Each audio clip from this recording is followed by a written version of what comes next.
Are you broke? Are you trying to get in shape and failing?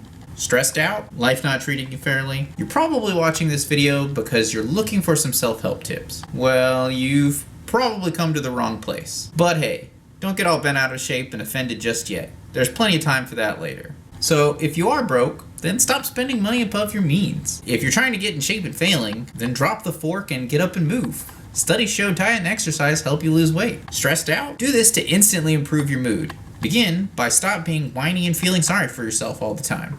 Science shows not being a moody jerk improves not being a moody jerk. Who knew? Just kidding.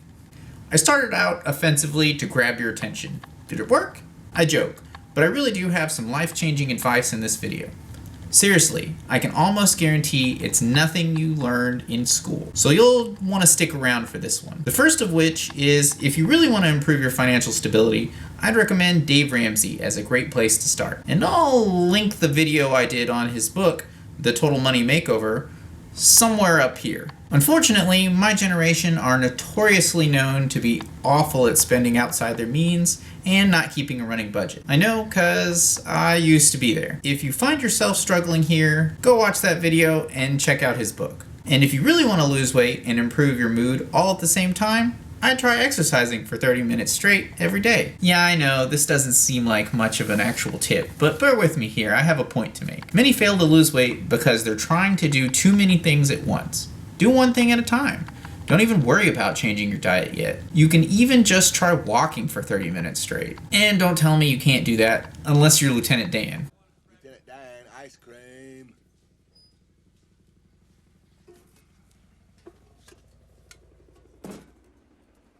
But even he walked at the end of Forrest Gump.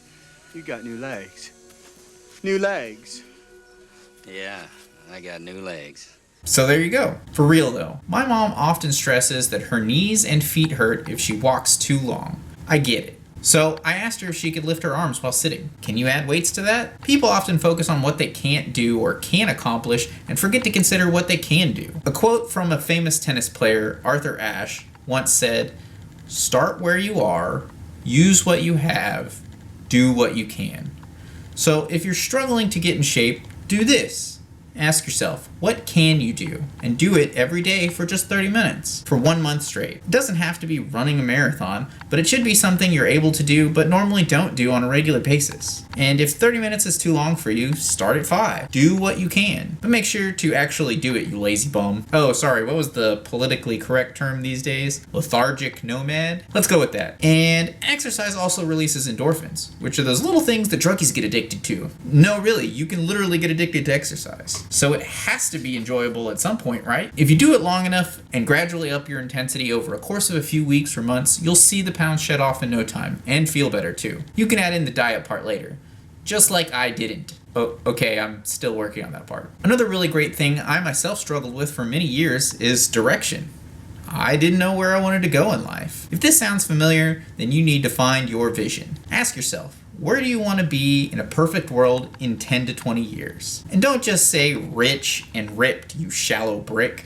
Money is just a tool or vehicle to utilize, but it's not a career or fulfilling life. So ask yourself, if money wasn't an object, what would you be doing? What are you good at?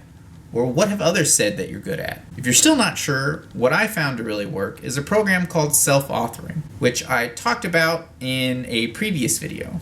But if you're a skeptical cheapskate that can't afford like $20 or whatever it costs, then I'll tell you the secret to the program. It's to write out your goals and how you could possibly achieve them. Typing them is what you utilize in the program, but handwriting them is even better since it forces you to use more parts of your brain. The program has 4 main sections: your faults or bad habits, your past, things you feel bad or awkward about. You know, something you were awkward about at one point like 5 years ago that you still think about today, which means you're not over them and your brain needs to settle these matters to move on.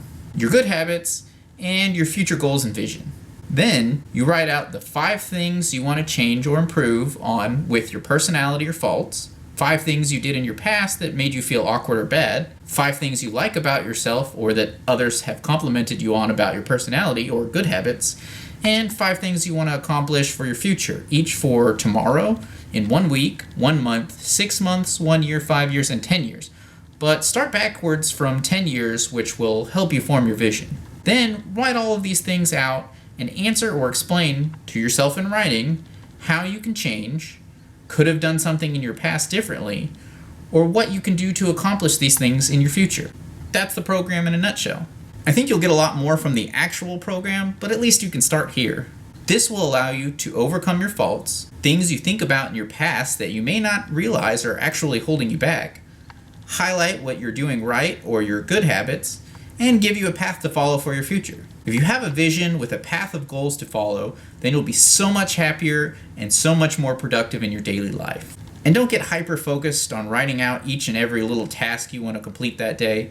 I actually used to agree with and even advocate this, but I recently watched a video by another YouTuber, Jake Tran, and I'll link his video in the description, that suggests you only write down the 3 most important things you want to do that day. Things where you wouldn't feel unaccomplished if only those 3 things were all you completed that day. And everything else just seems to fall in place. For example, my typical list is spend an hour learning something new, like a new language or course or program. Spend 1 hour on my YouTube, and this can be coming up with new ideas, filming, research, etc. You get the idea. And exercising for 30 to 60 minutes that day, which can be exercising at home, going to the gym, or even just walking in the park for 30 minutes straight. And all the little things I used to write out usually get completed as I go. But check out Jake's video if you want to know more. And stop comparing yourself to everyone other than yourself from yesterday. Stop trying to keep up with the Joneses or the Kardashians. And focus on making improvements on yourself, one day at a time. I do have one last piece of advice I can offer, other than to consult a certified financial planner for your finances and a dietitian and physician for your physical and mental health, since I'm none of these things and I'm just some YouTuber. That advice is mindfulness meditation. Seriously, I have constantly brought this up in other videos because it works. It's nothing spiritual or religious or anything like that. I mean, to some it is, sure. But it can also be a means to escape and take a vacation when you can't afford the time or money, but you're in grave need of a break. And stop judging whether it actually works and try it for 30 days. Or, as I mentioned in another video, 66 days to really enforce new habits. I know, you've done it before. But meditation is like lifting weights. It's not something you try once and decide it's not for you. Have you done it consistently, using a good guiding method for at least 30 days straight? Shut up, no you haven't, you liar. Seriously, just 10 minutes a day. I use and love the Calm app. And no, I'm not getting paid or sponsored by any of the programs or apps I mentioned. I mean, come on, I have like 50 subscribers. And I love each and every one of you, Mom and Dad. However, there are dozens of apps, websites, and instructional videos to assist you in where to start.